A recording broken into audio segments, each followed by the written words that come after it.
kenapa gitu melamun terus? Pusing kayaknya pikir bapak tak. Kenapa sampai sekarang tidak naresti hubungan tak? Datang ke sini hanya apa? Hanya dengar di mana-mana bapakmu.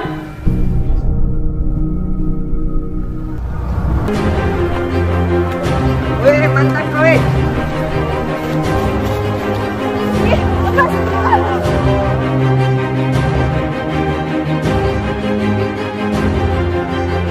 Sebenarnya ya, yang membuat surat itu sama sekali bukan perbuatannya Lia.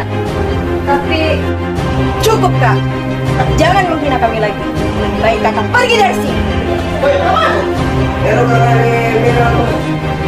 Bapak! Dewi, Pak. Pak. Dewi, Pak. Dewi.